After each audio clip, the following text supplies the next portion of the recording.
मुंबईमधील परळ रेल्वे स्थानकाच्या पूर्वेकडील 78 झाडांवर कुऱ्हाड चालवली जाणार आहे। मध्य रेल्वेवरील सीएसएमटी आणि कुर्ला स्थानकांच्या 5व्या आणि 6व्या मार्गासाठी ही झाडं तोडण्यात येणार आहेत।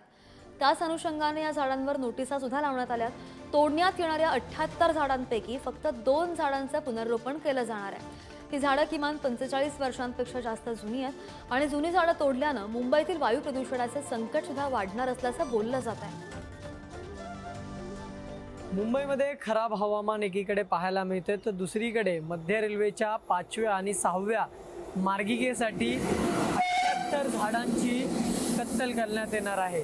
मी सध्या परळ स्थानकाच्या पूर्व या बाजूला आहे आणि या ठिकाणी माझ्या मागे बघत असलेली ही झाडं जी गेल्या 40 ते 45 वर्ष जुनी असल्याचं या ठिकाणी सांगण्यात येत आहे आणि ह्याच झाडांची आता 5व्या आणि 6व्या मार्गिकेसाठी कत्तल होणार आहे। आपण जर पाहिलं तर या ठिकाणी पालिकेकडून नोटीस सुद्धा लावण्यात आलेल्या 78 झाडं ही या ठिकाणी या संपूर्ण रांगेमध्ये असलेली आपल्याला पाहायला मिळतात आणि या झाडांपैकी फक्त 2 झाडं जी आहेत ती पुन्हा ते पुनर्रोपण केली जाणार आहे। बाकी इतर झाडांची कत्तल ही होणार आहे। तर आणि या सगळ्या संदर्भात पर्यावरण प्रेमी जे आहेत त्यांनी हा आवाज उठवलेला आहे। या सगळ्यामध्ये मध्य रेल्वे आणि पालिकेने पारदर्शकता ठेवावी आणि हा संपूर्ण कारभार पुढे करावा। या 78 झाडांचं पुनर्वसन होणार का हे पाहणं महत्त्वाचं असेल। व्हिडिओ जर्नलिस्ट नागेश धोत्रेसह मी धनंजय दळवी, पुढारी न्यूज, मुंबई।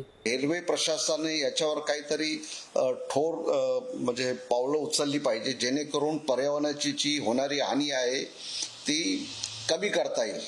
तर ह्या दृष्टिकोनातून अगर काही बदल करायचे असतील मार्गिकेमध्ये, समजा थोडा त्यांना शिफ्ट करायचं असेल तर रेल्वे प्रशासनाने त्याचा विचार विनिमय करून काहीतरी योग्य निर्णय घ्यावा, एवढीच आमची मुंबईकरांची मागणी आहे।